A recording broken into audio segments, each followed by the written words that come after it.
안녕하십니까. 사실과 자유 이승만 TV입니다. 반일 광기가 온 나라를 뒤덮고 있습니다. 일부라고 믿습니다만 일본 상품을 불매하자, 일본 여행을 가지 말자고 선동하는 이들이 있습니다. 국제화된 21세기에 대한민국에서 벌어지는 비문명적 현상입니다. 이런 식이라면 대장 내시경도 거부해야 합니다. 대장 내시경은 거의가 일제이기 때문입니다. 대장 내시경의 예를 들었습니다만 언어도 마찬가지입니다. 신경, 동맥, 연골 같은 단어도 일본인이 만든 것이니 새롭게 만들어야 합니다. 우리가 쓰고 있는 경막, 폐, 췌장, 신장, 방광, 임신, 근육 같은 한자어는 18세기 후반 스기타 겐바쿠라는 일본의 난학자의 해부학서적 해체신서에서 유래된 겁니다. 스기타 겐바쿠의 해체신서는 독일의 해부학서적 아나토미슈의 타벨렌의 네덜란드판을 번역한 것입니다. 대한민국에서 소중한 가치인 자유라는 단어 역시 일본의 후쿠자와 유키치가 리버티를 번역한 겁니다.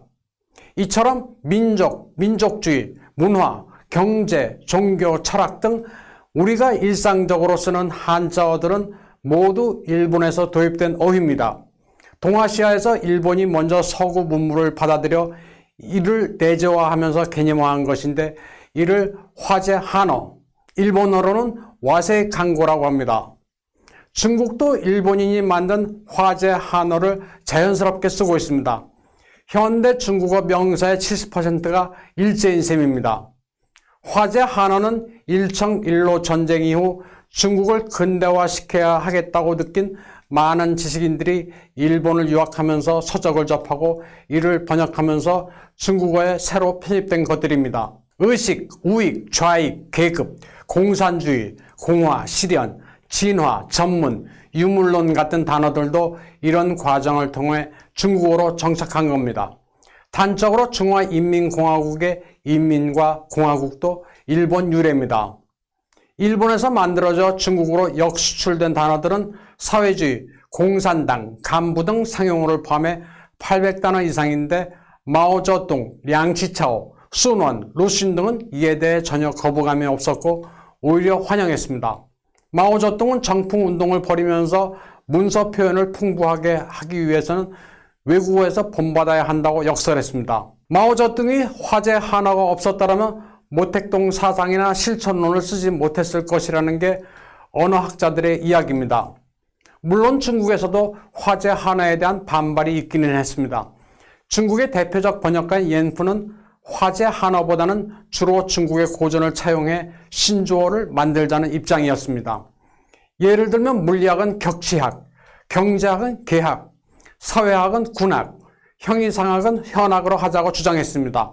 하지만 옌푸가 주장한 중국식 신조어는 서양의 신문물에 대입하기에는 개념이 모호해 이내 폐기됐습니다. 오히려 그의 희망과는 정반대로 거의 고스란히 중국어에 편입돼 사용되고 있습니다. 번역이란 것은 개념의 내재화라 시행착오를 거쳐 정착된 것입니다.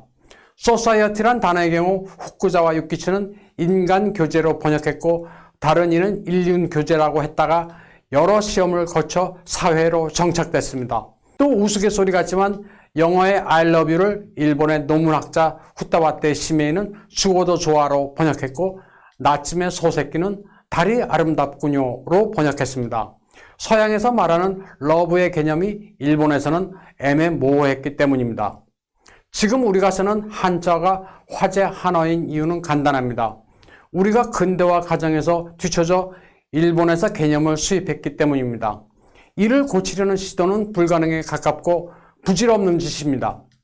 일본을 미워하기에 앞서 외래 학문을 더 적극적으로 우리 것으로 수용하려는 노력이 필요할 뿐입니다. 대한민국에서는 언어에서 일본 잔재를 청산하자는 주장이 있지만 중국은 전혀 그렇지 않습니다. 차이니스 캐릭터, 한자는 중국의 뿌리지만 일본이 만든 한자어 화제 한어에 대해서는 전혀 거부감을 가지고 있지 않습니다.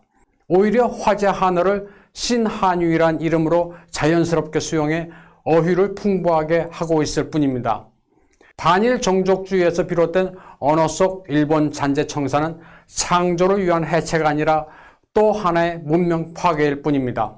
오늘 강의는 여기까지 하겠습니다.